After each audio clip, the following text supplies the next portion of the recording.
இப்போ ஹஜ்ஜுக்கு போறோம் இல்லையா, இப்ப சில வீட்டுல இப்ப பிள்ளைங்க இருக்காங்க, அவங்களுக்கு கல்யாணம் முடிக்காம இருக்கு. அவங்களுக்கு கல்யாணம் முடிச்சுட்டு தான் ஹஜ்ஜுக்கு போகணும்னா அப்ப சில பிள்ளைங்களுக்கு இப்ப சீக்கிரமா வர மாட்டேங்குது. அப்ப அவங்க காத்துக்கிட்டே இருந்தா இவங்களுக்கு ஹஜ் போயிடும் இல்லையா? அப்ப அதுக்காக என்ன செய்யலாம் அத நீங்க விளக்கி சொல்லணும். ஏன்னா இப்ப சிலர் என்ன சொல்றாங்க, அந்த கடமை எல்லாம் முடிச்சுட்டு தான் போகணுங்கிறாங்க. ஹயாத் மௌத் அல்லாஹ் கிட்ட இருக்கு. இப்ப அவங்க காத்துட்டு இருக்க முடியாது இல்லையா? சந்தர்ப்பம் வரும்போது அதை பயன்படுத்திக்கணும். அதுக்காக விளக்கம் செய்யும். ஹஜ்ஜுடைய கடமையை பொறுத்த வரைக்கும் இப்படி ஒரு தப்பான ஒரு நம்பிக்கை அம்மா கேட்டாங்க இல்லையா, அந்த மாதிரி ஒரு தப்பான நம்பிக்கை சமுதாயத்தில் இருக்குது. என்ன நம்பிக்கைன்னா, புள்ள எல்லாம் இருக்குன்னு கல்யாணம் பண்ணி தான் ஹஜ்ஜி கடமைன்னு நினைச்சிட்டு இருக்காங்க.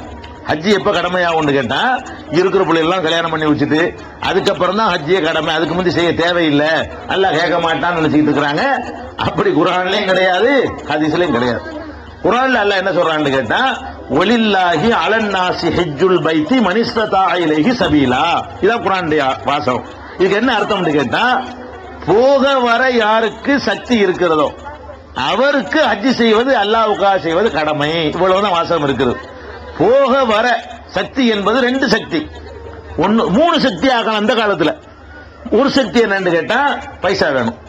போக வர்றதுக்கு சக்தி என்பதுல காசு வேணும்ல, சும்மா பிளைட்ல ஏத்திட்டு போக மாட்டான்ல. அது மக்காவாசியா இருந்தாருன்னா அவர் அந்த சக்தி பிரச்சனை இல்லை. உள்ளூர் வாசி அப்படி ஹஜ்ஜுக்கு போயிடுவாரு. மக்காவை சுத்தி உள்ள ஊருக்காரா இருந்தா 25 ரூபாய் எடுத்துட்டு ஹஜ்ஜுக்கு போயிட்டு வந்துடலாம். நம்மள மாதிரி ஆட்களுக்கு போக வர சக்தி என்பதுல பைசா முக்கியமான ஒரு இடத்தை வகிக்கிறது.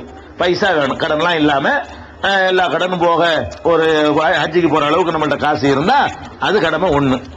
போக வர சக்தி என்பதுல ரெண்டாவது என்னன்னு கேட்டா உடல்.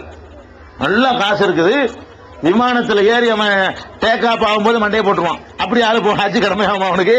அது ஏறும்போது எப்படி தூக்கும், காத்து மேல போகும். அப்படி ஆளத்துக்கு ஏத்திக்கிட்டு போய் ஹஜ்ஜுக்கு போக முடியுமா?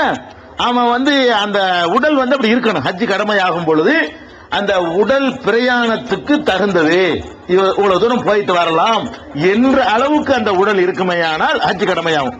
காசு இருக்குது, உடல் சரியில்லை, கடமையாவாது. அல்லது உடல் நல்லா திரகாத்தமா இருக்குது, போயிட்டு வர்றதுக்கு பைசா இல்ல, அப்பவும் கடமையாகாது. ரெண்டு. இந்த காலத்துல மூணாவது கடமை என்ன வரும் கேட்டா, நம்ம இருக்கிற நாடு அனுமதிக்கணும். பாஸ்போர்ட் விசா காலத்துல வாழ்றோம்.